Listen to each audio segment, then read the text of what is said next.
Test, test, 1 2 1 2. Oh, no. Test, test, test. Test, test.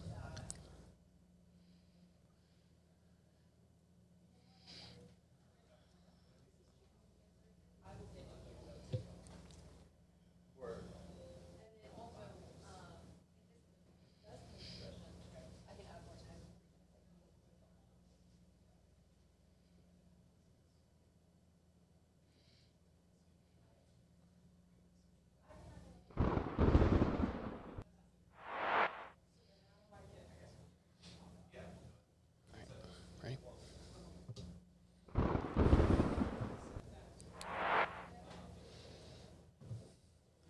All right, welcome in. Vaughn and Chandler here to talk about the winter storm and the possibilities with it this weekend. And yeah, you know, Vaughn, it feels like we've been talking about this because we have since pretty much almost last weekend when we had last weekend, I think. We started talking about it. We had the event, you know, that ended up luckily being a lot of cold rain for us, but it felt like, you know, the moment that was finished by that, you know, by this past Monday, Tuesday, we got right into it, and here we are. Except this go around looks like we've got ourselves a winter storm on hand. Yeah, we've got a winter storm, and whenever you start talking about freezing rain and ice, you know, things really start to change because it gets dangerous. You know, that's when things can be dangerous, and we got to certainly make sure that we're warning folks and keeping folks ahead of the storm and the possibilities there. Yeah, and speaking of ice and the accumulations of ice that we're looking ahead to, just before 9:30 this morning, brand new ice storm warning issued by the National Weather Service, Vaughn, and it looks like, especially for those of us who live north of I-20, looks like that'll be where we're going to get most of this ice. Yeah, and they decided to go ahead and issue that ice storm warning because these are the communities that we're expecting to pick up about a half inch. And once you get to that half inch, which is, if you know, it's either the 1/2 or 0.50. Yeah. So, I mean, you know, according to how you see it in your brain. But once you get to that point, things really can be problematic. Yeah. You know, tree limbs, breaking, sagging, power lines taking on a coating, bridges, overpasses.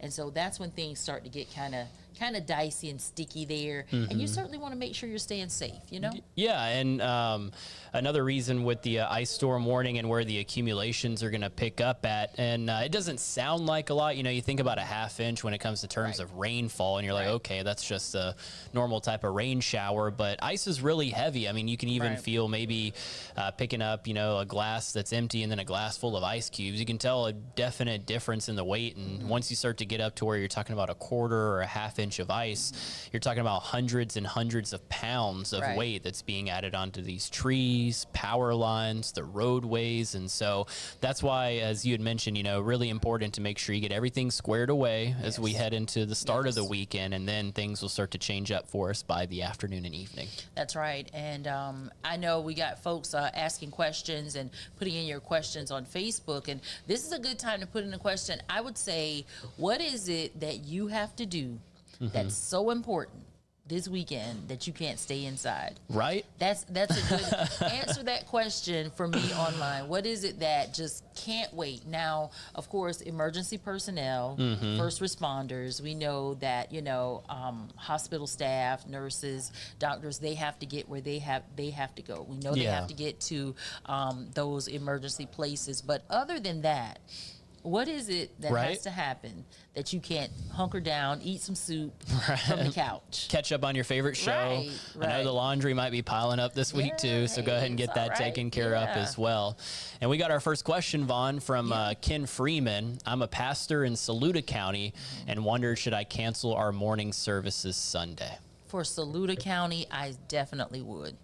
I am a avid church goer, and I actually go to church sometimes in Greenwood, South Carolina. Sometimes I go in Orangeburg, South Carolina. But the roads in Saluda are rural.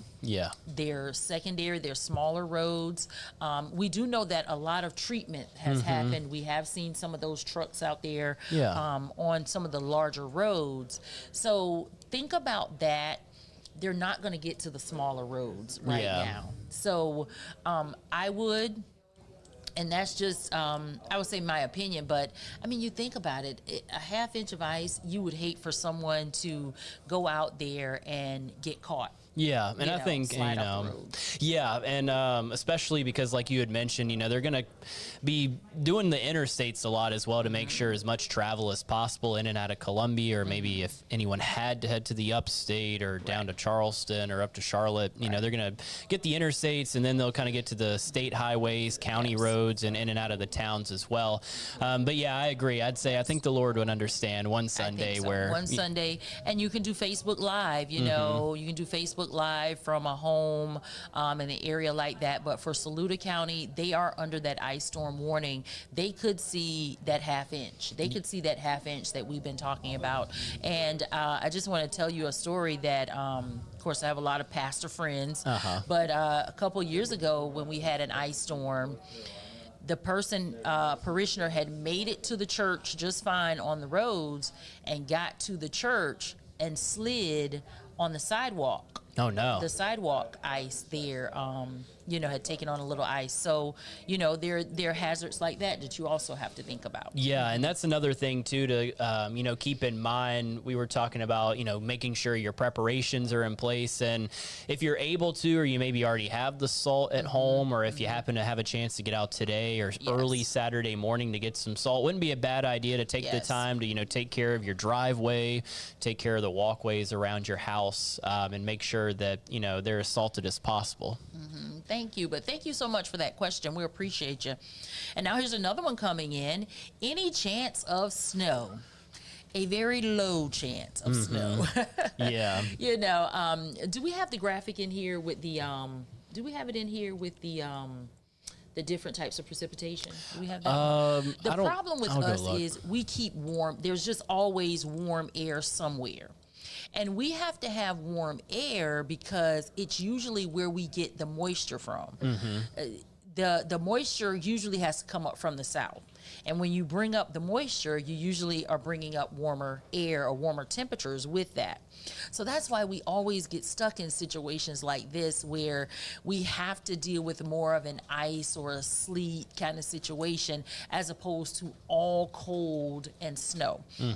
We just don't have the proper ingredients at the right levels of the atmosphere to just get it. But yes, snow would be great, but not much, not this time around. Yeah, and at best, especially for some of us, I think we'll be lucky enough to at least maybe see a few snowflakes. Right, but I mean, at this point, it's the ice that we really need to be concerned with. And so even if we were lucky enough to have a brief snowfall, there's already going to be at that point either sleet pellets or accumulations of freezing rain on the ground. And so I think if anything, sometimes it looks pretty. I mean, ice is really pretty when it starts to settle at first, but then it gets real dangerous really quickly. And so even if we had some snowflakes fall and settle on the ice, I don't think we'll have much of anything out there. Fun. Not the fun type, right? Yeah. So thanks for your question. Appreciate you. So we've got Sarah here. Sarah Thomas, thank you for your question. What about traveling from Sumter to Myrtle Beach, leaving at 5 a.m. Sunday? Sunday? Why not go Saturday morning? I would say no. The answer to that is just no.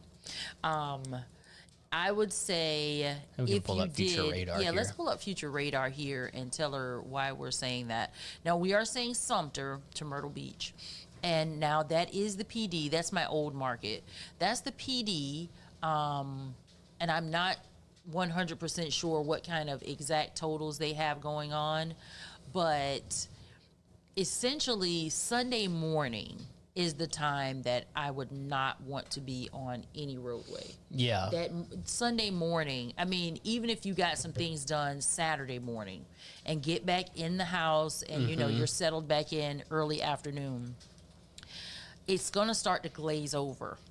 Where those icy spots are on area roadways, you don't know. Yeah, it's hard to see, especially because it'll be dark. You got a lot of bridges and overpasses between Sumter and Myrtle Beach. You got to go over the Pocatalico. You got to go over the Great PD, the Little PD. You got to go over a lot of bridges and roadways there. And there's not an interstate from Sumter to Myrtle. So because you'd probably have to take 378 and then 601. So I'm venturing to say no. I'd say either wait, go earlier or go later. Yeah. But Sunday morning, I'd say no. And especially, too, because here on Future Radar, Vaughn, once we get into Sunday morning, really it's going to be Saturday evening and Saturday night. We'll start to see the freezing rain building in, and that'll continue throughout Sunday morning. And here's 8 o'clock Sunday morning. You can see where we've got freezing rain that would be throughout Sumter County and even places eastward near into the south of I-20. And that's going to continue through the first part of Sunday. And so pretty much a good amount, if not most of that drive, you're going to have to deal not only with whatever's already fallen and glazed over on the roadways, but also actively we're going to have freezing rain during that morning. Because I am expecting the temperatures to be at about 25, 26. So whatever moisture that fell that Saturday night would, glaze over and refreeze. So you certainly want to be careful about that one. But I would advise no. I'd say wait until Monday afternoon if you can. Let the sun come up Monday and then get on the road. Just, give it a 24-hour lead time there, because I just say no. All right. Do you want to go on to the next question, or do you want to finish up with Future Radar? Yeah, we can finish up with Future Radar really quickly here. We have Sunday afternoon. There is a period of time where we'll have this transitional phase as our low moves over. Vaughn, it looks like we might even be able to have a chance to have some liquid rain. And, the silver lining of the liquid rain, if we can get this transition to happen, it won't entirely wash away accumulations, but it can help in kind of trimming down on some of what's already glazed over. Right. And so that would be coming in. So this batch of rain is coming in late in the day Sunday. Yeah. According to how much falls from this liquid batch here, mainly liquid, if it's cold enough that Sunday night into Monday, because we do see your temperatures towing the line of freezing. Yeah. So it may not be cold enough for just like complete freezing over, but certainly in the frosty category. Yeah. Cold. So that leads us into that Monday morning. Will we have those icy spots? At this point, there is no need to guess. Yeah. Just don't go out there. Let's wait until you're certainly sure we're well above freezing, because even as we look at this liquid precipitation that we're tracking for your Sunday, at that point the temperatures will only be maybe 35, 36 maybe. So it's not like they'll be well above freezing. They're only going to be a few degrees above freezing when it is coming down as liquid. So it's going to be a cold rain nonetheless. And especially if there's any bridges, overpasses that you would have to go through, especially if it's in and out of Columbia, almost every path in or out of town, you got to go over some type of bridge. And bridges are first to freeze. You see the signs on the roadways. And so, by the time we get into Monday morning, similar to this past Monday morning on MLK Day, I was getting into the office, and I didn't fully put it together. We had all that cold rain, temperature dropped quick. We were in the 20s, and I get outside to my car and had to sit in there 5 minutes. My whole windshield was entirely frozen over. Frost. But yeah, you just have to be smart about it. And you'd hate to be driving that car, zoom, and you're at a high rate of speed, and you go across one of those little bridges, the road texture changes, and you just go, you go sliding on. You would not want that to happen. So, especially over a bridge. Yes. So our next question from John. I'm off the Peak exit on I-26, guessing I'm in the 0.5 potential for ice. Peak. So that's up Newberry, up towards Chapin, Newberry County, in that Peak exit. I think you're in that. If you don't have a lot of weak trees around your house, you should be fine, because about a half an inch, I would say a good strong tree would be okay with that. Now, the weaker trees may not. Yeah. So, if it's already a tree that is hollowed out, you know it's rotted out, and that tree is close to your property or close to your house, I would be worried about that tree. Yeah, and like we were talking about a little bit earlier, you know, even though it doesn't seem like a big amount, quarter, half inch of ice, there's a lot of weight with ice that can start to really bring the limbs down. And even as far as having the limbs begin to take on this ice and feel a little more weighted, that can happen around a quarter of an inch of ice. And it's certainly around Peak, Newberry, Chapin area, certainly in the, at least at the bottom threshold of a quarter inch of ice. And so, you know, again, that kind of reemphasize what we've been talking about. If you don't have to be out, just take it easy, enjoy your Sunday at home. And then I would say with the tree limbs, they will sag. And even if they don't completely break, they're still going to be sagging. And you think about it, we're here at the surface level. Trees are higher up, so the temperature is a little bit cooler there. You're getting wind that we're not getting here according to how, you know, tall that tree is. So it's going to be a little bit cooler there than what we're experiencing here, you know, closer to the ground, closer to the earth. So they're up there and it's colder. And so we're saying, oh, it's 34, but, you know, just a couple feet up, it might be 32, 31. Yeah. And so it, once you start to, especially, you know, with the wind adding in a factor too, that can also add to the weight that's on top of the limbs and the trees from the ice and makes them a little bit more prone to break off as easily. Yeah, and I think that during that Sunday morning time frame, I see winds maybe about 20 to 25 miles per hour. Not terribly strong, but, you know, that's strong enough to break a couple limbs that are weighted down by ice. Yeah. And I'd agree there. Yeah, it's just something that, you know, especially once the trees start to pick up on a lot more ice and the weight is there, you know, all the more of a reason to just try and avoid any type of travels, or if you can, just, you know, stay at home and enjoy the warmth of being at home. Another question from Ronan. Do you expect the ice storm warning to extend into Lexington and Richland counties? They may, if they're expecting it to go up. They've done this because of the amounts. The higher amounts that they're expecting across that northern tier, that's the reason they have the ice storm warning in that area. Could it be extended if there is a slight change in the forecast? Because let's also remember, it's still back out to our west. Once we get into tomorrow, if there is a slight jog in the temperature profile or even in the moisture profile, then we would say yes.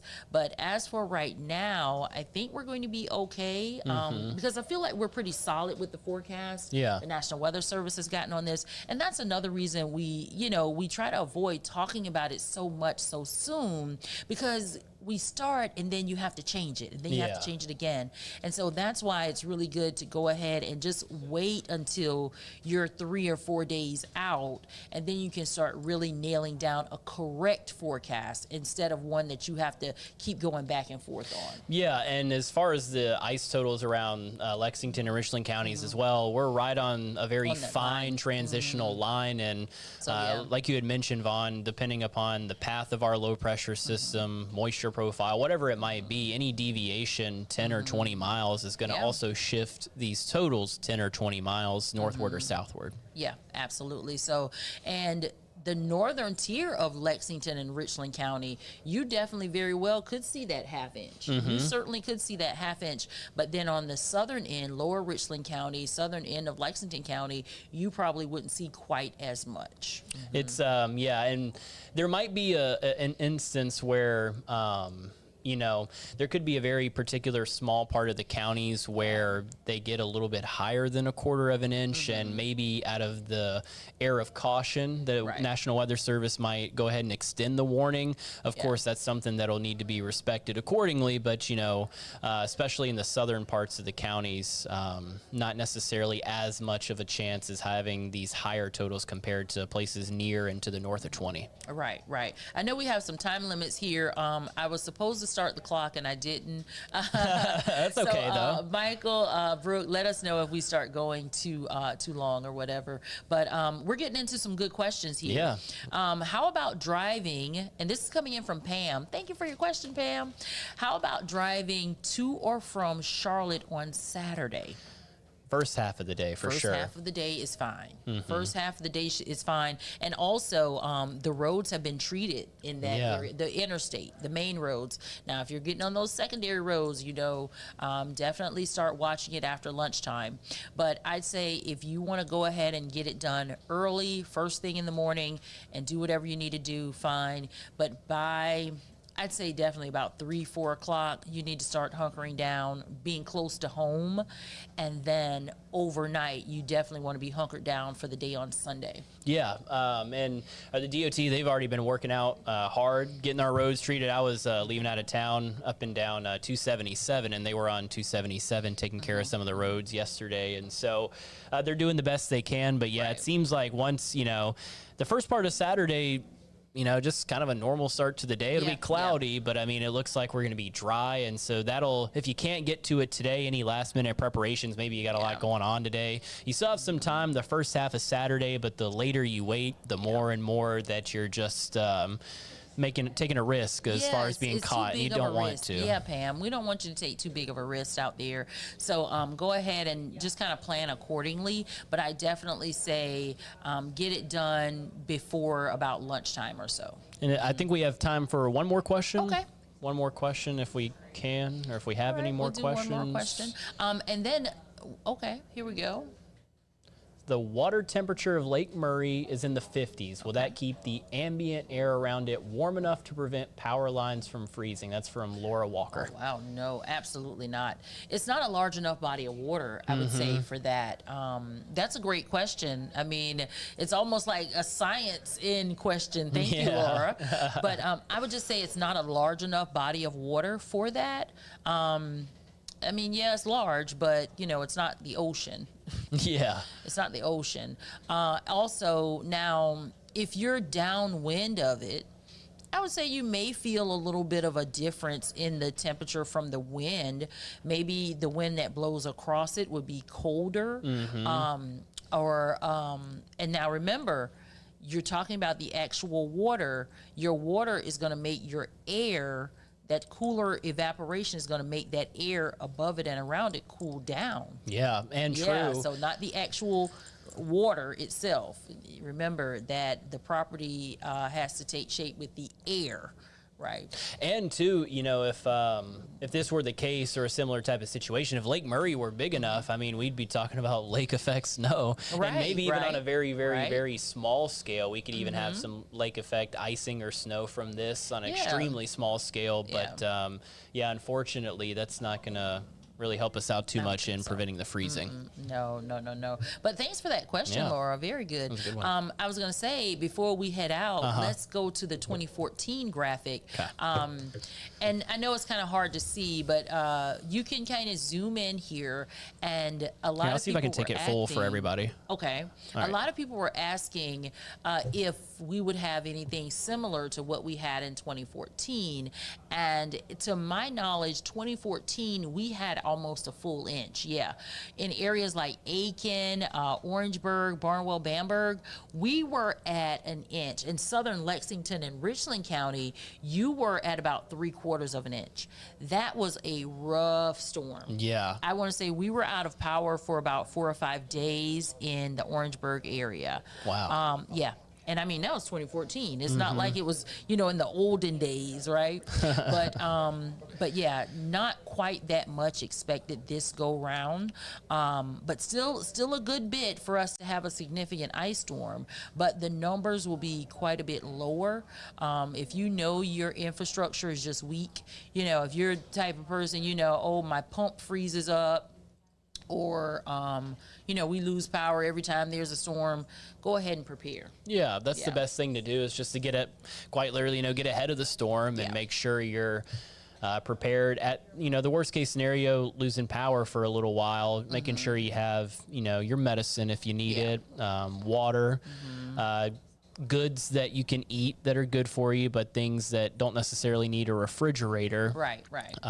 Those types of things to kind of help you stay ahead. And kind of referencing 2014, Vaughn, it looks like for most of our area, if you were to kind of flip-flop this map and bring all the, ice totals, not necessarily the totals themselves, but where the peak of the ice happened around Bamberg, Barnwell, Orangeburg, and Aiken, kind of move that northward. That looks like, it's kind of a flip-flop scenario as to who's going to get the most ice this go around.